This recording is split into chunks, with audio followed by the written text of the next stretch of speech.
And welcome back into Off Air with Amy. I'm Amy Wood. I'm glad you're watching today. We've got so much to get to in this broadcast, including some really important things when it comes to rent and your ability to qualify for a mortgage. There are some big changes on the way. We're going to tell you about that. Check this out. Something good. I'm talking really good. The family that was trapped by violence in Syria has been returned back to the upstate. It happened Wednesday afternoon. You see the Lyman assistant principal, the elementary school principal. She is being greeted by students, family, friends, her husband there wrapped in the American flag. She's carrying their little 17-month-old baby. They all got trapped by the violence. So that gentleman there helped to rescue them with Gray Bull Rescue. So a very happy ending on a story that we were all following. You remember the mom actually did an interview here on Off Air with Amy last week and was trying to raise the red flag that her family was in serious danger. So one of those stories that we were happy to bring you a really positive outcome.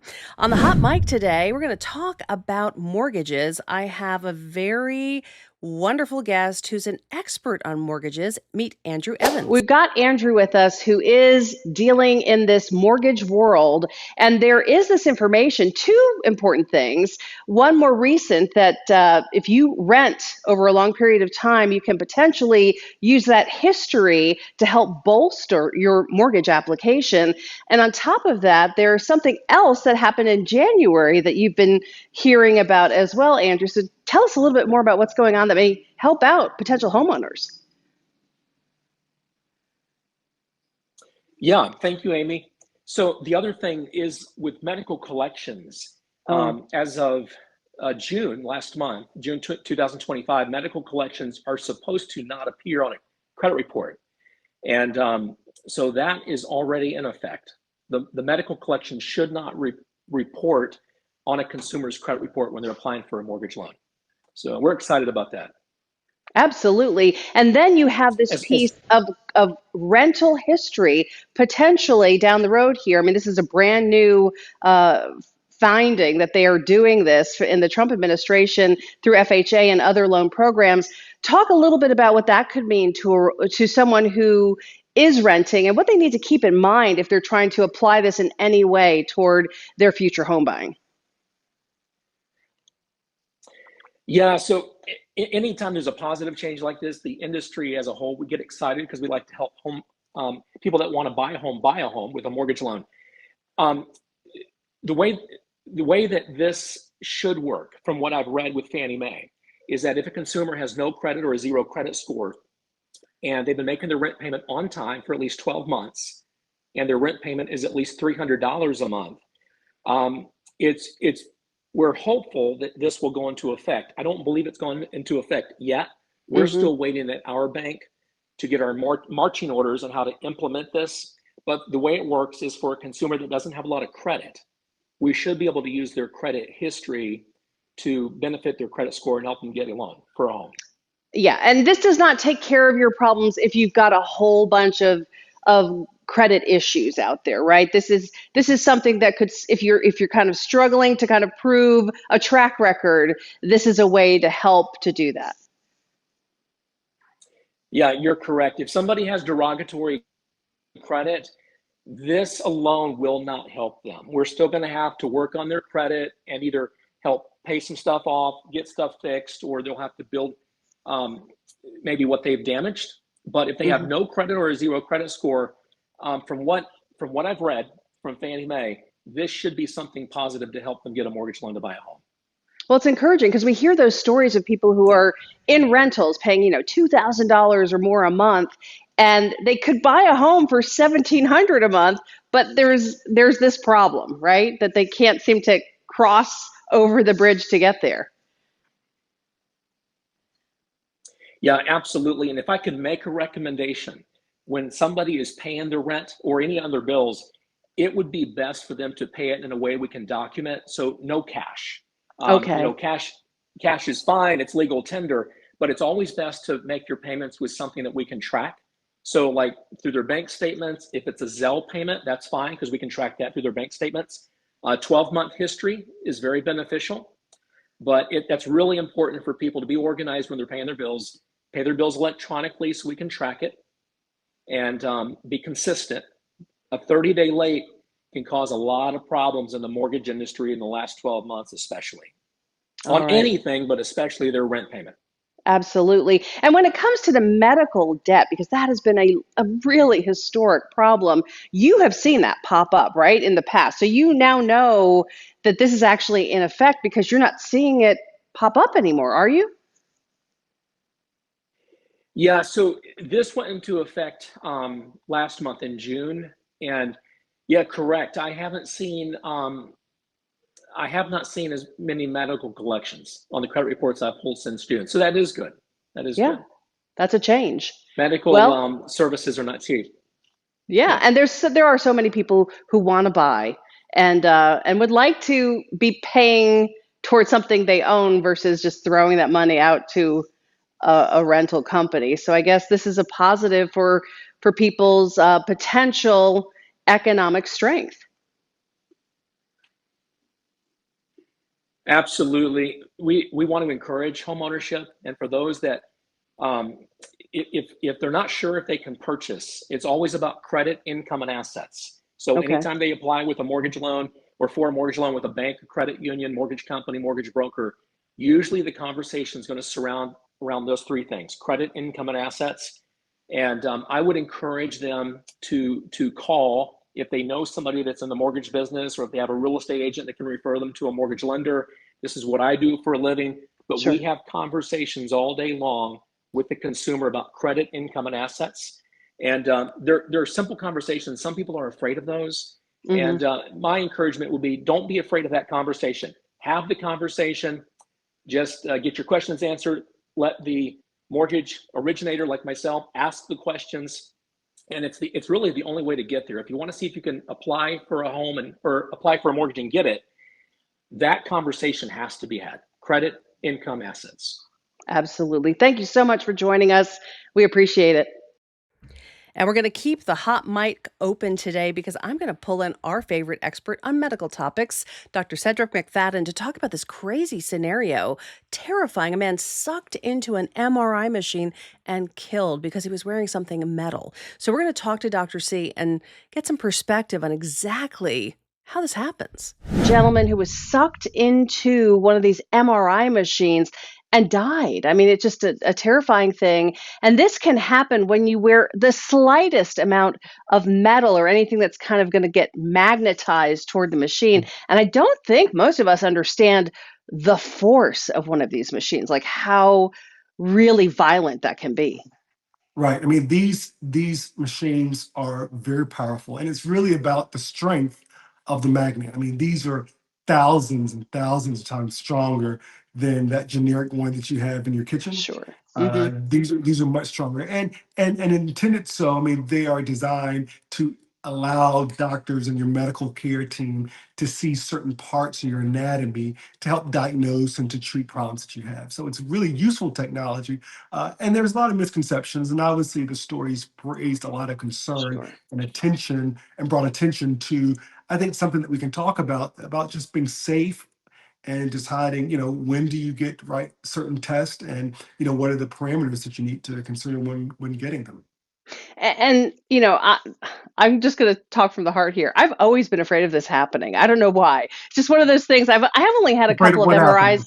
MRIs of this kind of thing where you get sucked into the machine Oh gosh. because of the metal situation. And I've always been super careful and paid a lot of attention. And I want to say, even though there's that How little like, often oh are you my, near an MRI machine? I've only been like, I think I've had two or three in my life. Okay. Okay, so Okay. it's not very often, but also to put it in perspective, I've been in the news business for approaching 40 years, and I only have heard of this happening like two, three Yes. times in my whole career. So it's Yeah. obviously super rare. And I will say the times I've gone for an MRI, they are so careful with you. I mean, they Yeah. just go through the instructions, the drill. Let's just say even before you get there, they're Yeah. going to go through the drill, because they may even advocate you to not even bring certain items into the building, Yeah. because there's Yeah. a perimeter of danger, right? I mean, the closer you are, the more danger, the more restricted those Yeah. zones are. And the further you get from those machines, outside of the rooms, greater than 20 feet, you're in safe space there. But obviously, the work that these teams do to educate you and to give you that information, and having your responsibility to give them information Yeah. is key even before you get there. And we clearly, this is a very critical medical device. In certain circumstances, you have to have this test to figure Yeah, out what's going on. So you don't want to be afraid of the test. It's absolutely safe in most regards as long as you're following the instructions and paying yeah. attention to what they tell you. Yeah, I mean, the benefit outweighs the risk, and the Absolutely. risk primarily here is that of physical with metals, and so the phrase you should remember is that metals and MRI, they don't mix, and we're not They talking don't. about most common things. I mean, think about the things that attract metal. Here's just a screw. Yeah. It's a screw, common household screw, Hmm. and this is a magnet. All right, Right. basic when you find around your house. You connect these two, obviously, you see that there's an attraction. Hmm. So obviously, this is the type of metal you don't want to have. But Right. if you take like my wedding ring, right? There's Doesn't do no, that. yeah. Hmm. So likely safe. And so the ones that create the most danger are things like copper or Hmm. steel, iron. Those are the ones that you really have to be careful. And if it's not typically attracting a magnet, it's likely Hmm. safe. Now, the Got it. best rule of thumb is just don't bring any. But you Right. also need to talk with your healthcare team, because if you've had implants, if you've Hmm. had certain dental procedures, if you have pacemakers, these are going to be things that those teams and that staff, they're all going to be asking you. They're going to be asking you, do you have any of these things? And that's when you have to know your history. You have to be able to answer those questions truthfully and honestly to make sure you're keeping them and you safe. Absolutely. And let's talk about how critical MRIs are in terms of the way they're used. I mean, what kinds of instances do they really make a critical difference? Well, if you've had problems with bones and joints in your back, often you will have gotten an MRI at some point, because it's useful at looking at muscle layers, Hmm. looking at the definition, looking for pathology. A few years ago, I had a questionable stress fracture in the bone in my foot. So Hmm. MRI can look at that detail in the bone to give you probably more information than you may get from a standard X-ray that uses radiation, as opposed to sort of a magnet string to Hmm. help identify and diagnose. Occasionally, we'll get them to look at, after we've done things like CT scans. If we need more definition, if we need more clarification, it may be adjunctive to helping us get a diagnosis. But it's typically not just the first thing that your doctors are going to get is Right. an MRI. There's going to be a workup. There may be regular X-rays to get before getting to something like an MRI. And I'll give an example. I have a family history on my birth family of aneurysms. And so I had to get a baseline MRI done of the brain so that we sort of have a baseline to know what we're dealing Right. with. And then we can compare anything in the future to that to judge whether there's an issue. So, so many medical reasons to get the MRI. Don't miss out. We're not trying to scare anybody. I'm not trying to scare you. I was just being honest that I've always had that tiny little like, oh gosh, I hope I didn't leave any metal anywhere Yeah. feeling and I will never forget that. I will always Mhm. be prepared to not have anything like that with me when I go. Well, I think the second point, aside from having that information about your history that you want to give to your staff before having these tests, is to really ask yourself, and your doctor is likely asking you, why are Hmm. we getting this test? Yeah, Is this test going to be helpful? Is it going to change what we plan to do to help your condition? And to not just get any X-ray test, just right. to add an extra bill or more. I mean, Yeah, sometimes more is not the answer when it comes to medical. So you want to really be restrictive about getting tests, to not expose you to any risk, even yeah, just radiation risk from like a CT scan or et cetera. Those add up. That those exposures add up, and so you want to just be very deliberate and intentional about why you're getting a test and knowing what information and what you're going to do as a result of that information. yeah, absolutely, Dr. C. We appreciate having your perspective on this. Thank you. It is a big story a lot of people are talking about. Yeah. Appreciate you joining me. Thanks for having me, Amy. On the way today, we've got something good, something really good, another something good when it comes to jobs and training in our area.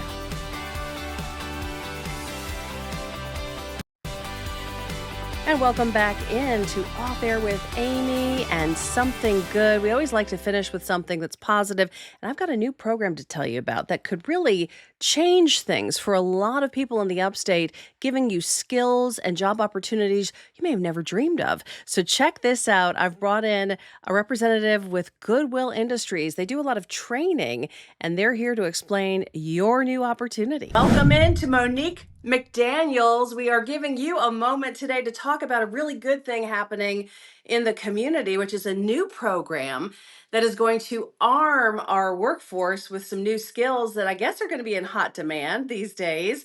So, Monique, let's talk about it. Goodwill, of course, we all bring our things and donate and support in so many ways. And some of us don't realize we're not just giving stuff and you're selling stuff. You guys are helping people turn their lives around in terms of jobs and training. And this new program is another big, bright moment, right? Absolutely. Thank you for giving me the opportunity to talk about the great work that we do in the Yes. community. And you're exactly right. Every donor is valuable to Goodwill. Every shopper contributes and ensures that we can continue to provide the workforce development services that we do. 93 cents of every dollar that's spent inside of our retail store goes back into our workforce development programs. We touch about 12,000 people a year through these programs. We put about 6,200 people back to work every year. And that's $114 million economic impact back into South Carolina's economy. So it's a cyclical effect, right? So everybody's contributing to how we are standing up and supporting the community. And so we just recently launched one of our brand new programs, which is our Clean Tech Accelerator. It is the first of its kind in the state of South Carolina, the second Neat. in the Southeast. And so we're Wow. very excited about it because it's training people in renewable energy professions. So we're going to start off training folks in heat pump and HVAC. And if you live in South Carolina, you know how important your HVAC system Hmm. is right now. This summer, So we're training. especially. Especially. And so we are training technicians. They are going through a 5-week course. They are getting support and wraparound services. They are learning all of the work essential skills. They're getting all the technical skills. They are working to get to their EPA 608 certification. They have OSHA 10 first aid. They get a paid stipend while they're in class. So we are setting them up for ultimate success. That is amazing. And let's talk about it. Is this something they could have a job and do, or is this something they're doing sort of to train and get the next job? So they can, of course, already be working, and this could be an opportunity to upskill. So we're interested in helping people at whatever walk of life they're entering. So whether you are currently a career seeker or a career advancer, we're here to support you in whatever walk that is. And so our renewable energy jobs, our clean tech training program is set up that way. We're going to give you the essential skills that you need, give you the opportunity to get employment. And like any other skill trade job, the best training is going to be on the job. And so we're working with employers. We have incredible partners throughout the community that's already set aside to say, hey, we're going to interview, we're going to support you. We love this program. And so we're just excited about the opportunity it's offering to everyone. So this is like such a unique thing. How did our fantastic Goodwill get this first? Well, it is us, but no, we work very hard. So it's been a year of training, a lot of Yes. work. So we partner with our parent company, Goodwill International, who also partnered with Lowe's, GM, and Accenture. And so this was a collaboration of developing this curriculum, developing the opportunity, and so we were able to get a grant awarded through the Department of Labor. And so we just were lucky ones that did the work and paid attention and did the training. We went all across the country to learn from the best experts on how to execute this program because we're offering it in house. So we have instructors, we got trainers. They're getting national certifications that is a universal certification so they can use it anywhere. Of course, we want them to stay in South Carolina, but Yes, they will have the please. ability to continue, yeah, to upskill in the job. And so again, we just work really hard and work with our partners, and we're really grateful for the opportunity to offer it to South Carolinians. And why wouldn't you want to stay in South Carolina? We are definitely more affordable than a lot of other states, that's for sure. I Absolutely. know things are Listen, expensive, and you got getting more expensive everywhere, but we're still doing pretty well here. All right, let's I talk would about agree. okay, the opportunity. In other words, What's the paycheck like for these fields? I mean, is it this is a substantial income? Yeah, so you're looking at 25 plus an hour. And again, this is entry level. So you're talking about $25 an hour coming in after a 5-week course. And so everything goes up from there. So the more you train, the more certifications you get, the more skills you gain, then you're able to increase that pay. And so right now, South Carolina is projecting that in the next 5 years, we'll have over 20,000 jobs available. And so even in the country, renewable energy jobs are growing. We're very grateful for the concentration that the state has put on renewable energy in South Yeah. Carolina and in the Southeast. And so it creates opportunities like this for folks to go to work. And right now we have several job openings for HVAC technicians. And so we feel very confident that our inaugural cohort will walk out on August the 22nd and they'll be going to work on August the 25th.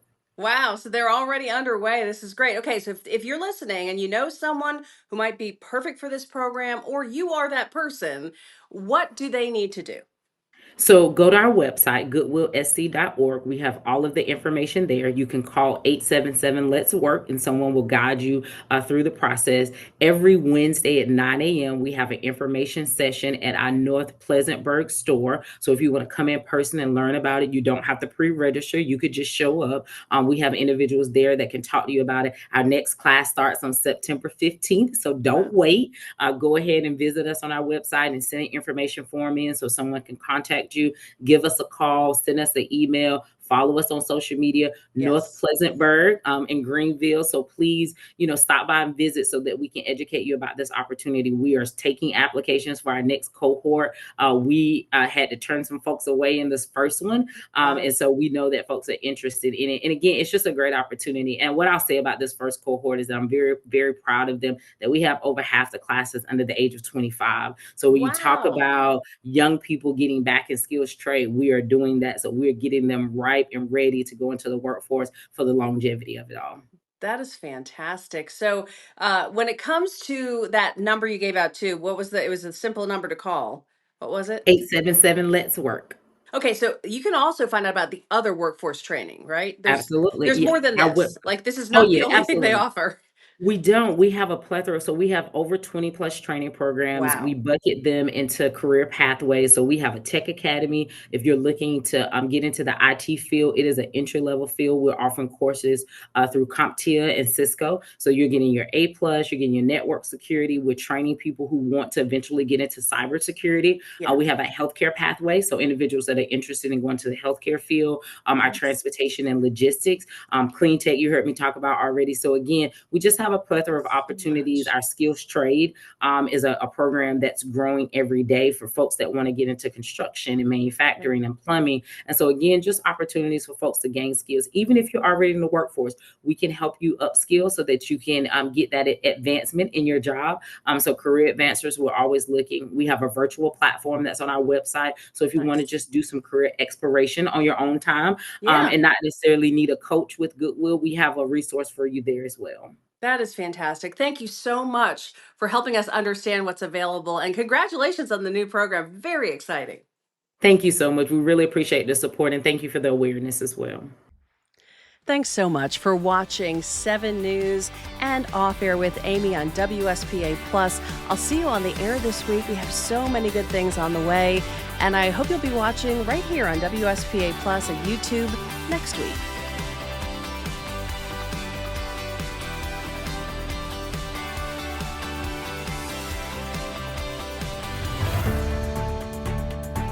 There's something comforting about experience.